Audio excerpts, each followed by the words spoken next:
한국의학연구소 전문의 초대했습니다. 안녕하십니까? 네, 안녕하십니까? 네, 걱정하시는 분들이 많은데요. 지카 바이러스에 걸리면 우선 어떤 증세가 나타나는 건가요? 이 지카 바이러스는 이제 그 댕기열로 알려져 있는 댕기 바이러스와 유사한 바이러스 계통이고요. 실제 증상도 비슷합니다. 그래서 발열, 두통, 근육통 같은 이제 전신 증상과 그 피부 발진 같은 걸 이제 주로 동반하게 됩니다. 예. 그러면 감염되면은 얼마 있다가 이 증세가 나타납니까? 이제 보통은 이제 10명 중에 7, 8명은 감염 후에 증상이 없이 무증상자로 지내다가 회복을 하고요. 예. 증상이 나타나는 경우에 있어서 잠복기는 한 2일에서 10일, 그 2주 이내로 알려져 있습니다. 2일에서 10일 정도요. 그러니까 10명 중에 2명만 나타나는 거고 8명은 설령 감염이 됐더라도 그냥 모르고 지나가는 네. 거군요. 이게 그 임신부들은 소두증을 유발하는 것으로 인과관계는 정확히 밝혀지지 않았지만 알려져 있는데, 그러면 임신부가 아닌 사람은 지카 바이러스 감염돼도 아무 문제가 없는 겁니까? 말씀드렸듯이 이제 뭐 두통, 근육통, 전신 발진 이런 증상들이 나타났을 때 그 증상이 나타난 사람 같은 경우에도 보통 일주일 이내에 본인의 면역만 가지고도 완벽히 회복을 합니다. 그래서 그 지카 바이러스 감염의 증상 자체가 심한 것은 아닌데, 네. 이제 문제는 두 가지의 합병증이 이제 공중보건학적으로 문제가 제기되고 있는데, 하나가 말씀하시는 그 임산부가 감염됐을 때 태아에게서 소두증을 일으킬 수 있는 그런 증거들이 몇 가지가 좀 있습니다. 그래서 양수나 태아의 뇌조직이나 이런 데서 이제 그 지카 바이러스가 감염이 그 확인이 되고 있고, 네. 또 하나가 이제 길랭바레 신드롬이라고 해서 그 신경학적 증상들이 이제 감염 후에 나타나는 이 두 가지가 이제 공중보건학적 이슈로 돼서 이제 문제가 되고 있는 거지, 일반적인 감염 이후에 증상 후 회복이 되신 분들은 사실 아무 문제가 없다고 볼 수 있습니다. 네. 그 지금 후자 말씀하신 신경증적이라는 것은 굉장히 좀 드물었던 거죠, 지금까지는요? 그 뭐 독감 백신을 맞고도 생기고요.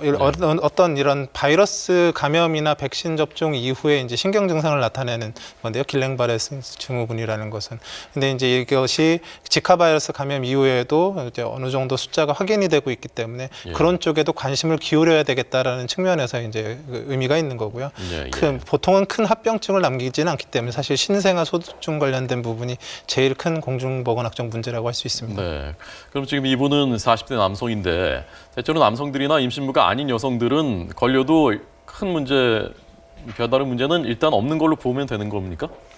그 걸려서 증상이 생긴다고 해도 이제 그 아주 심각한 합병증이 생기는 질환은 아니지만, 네. 이제 임산부의 경우는 이제 임신과 연관된 태아 문제가 생길 수 있으니까 조심하셔야 된다는 네. 겁니다. 그 우리가 걱정하는 게 이 전염 여부지 않습니까? 이분은 남성이지만 이분을 통해서 다른 사람들한테 전염될 수 있을까? 어떻게 전염이 되고 전염성이 어느 정도 높습니까? 사실 이제 사람들이 제일 걱정하는 건 이제 호흡기 감염 같은 경우는 옆에 이제 지나가기만 해도 감염이 될 수 있으니까 걱정이 되지 않습니까? 근데 지카 바이러스 같은 경우는 이제 전염 형태가 4가지가 있습니다. 이제 가장 중요한 거는 이제 이집트 순모기나 흰줄 순모기를 통한 이제 모기 매개로 이제 물려서 감염이 되는 게 이제 가장 보편적이고, 네. 그다음에 이제 수혈 통해서 이제 감염이 되는 경우가 있었고, 그다음 그 아까 말씀드린 신생아, 그러니까 모체에서 신생아를 통한 이제 수직 감염이라고 부르는데 이제 그런 감염 경로가 있고, 지금 마지막으로 이제 최근에 이슈가 되고 있는 게 이제 성접촉을 통한 그런 감염도 이제 있을 수 있는 것으로 돼 있어서 이 4가지 경로에 대해서 다 이제 저희가 점검을 하고 있습니다. 그러니까 그냥 일상적인 접촉이나 또는 타액이나 그런 걸 공기를 통해서나 그렇게는 감염이 안 된다는 말씀이신 거죠? 그 바이러스가 감염 이후에 이제 체액에서는 나타날 수 있습니다. 뭐 침이든 땀이든 소변이든 대변이든 아니면 그게 정액이든. 근데 이제 보통 일반적인 바이러스는 그 숙주의 세포 안에 들어가야 증식이 가능하기 때문에 이런 외부로 나와서는 오랜 기간 생존을 할 수가 없고, 생존하더라도 그 감염력이 이제 보통은 약하기 때문에 바이러스가 활발히 살아있는 동안에 이제 감염이 돼야 되는데, 그 경로는 사실은 이제 모기와 성접촉 이런 것들이 이제 가장 큰 이제 감염 경로라고 할 수 있겠죠. 네. 지금 저희가 자막으로 보여드리고 있는 것은 브라질에서는 키스 금지령이라고 하는데, 그러면 그걸 통해서는 감염이 될 수 있는 건가요? 지금 이제 브라질에서 얘기하고 있는 거는 체액에서도 이제 뭐 이렇게 타액이나 이런 데서도 바이러스가 확인은 되고 있기 때문에 조심하라라는 그런 개념이긴 조심해라. 하지만 예. 주된 경로가 될 수는 없습니다. 체액을 통한 감염이. 예. 그러니까 현재로서는 우리나라에서 국내에서 이것이 지카 바이러스 감염자가 나왔다고 하더라도 이것이 퍼질 가능성은 매우 낮다고 볼 수 있는 겁니까, 그러면? 지금 국내에는 이제 모기가 제일 큰 문제인데 네. 이집트 순모기라 그 주된 원인 그 모기가 되는데 우리나라에는 이집트 순모기가 아예 없고요. 예, 예. 아주 일부 이제 흰줄 순모기가 지카 바이러스를 가지고 있을 수도 있다고 하는데 우리나라에서 발견되는 흰줄 순모기가 개체가 워낙에 적은 데다가 지금까지는 지카 바이러스를 갖고 있는 그 모기가 없거든요. 그러니까 그 풍토병으로 토착화될 가능성은 사실 없다고 보시는 게 맞습니다. 지금 현재로서는. 예. 그 주의해야 될 점이 있지 않습니까? 그래도 우리가 이 지카 바이러스에 감염되지 않기 위해서 어떤 것들인지 마지막으로 좀 소개해 주시죠.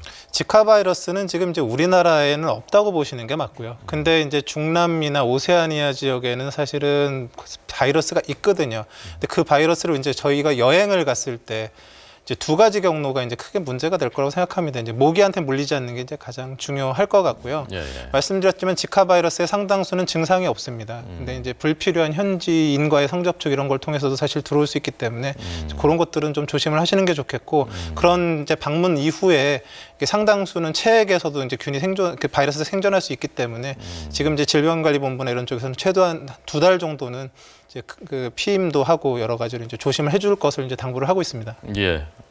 알겠습니다. 신상엽 한국의학연구소 전문의에게 들었습니다. 고맙습니다. 잘 들었습니다. 감사합니다.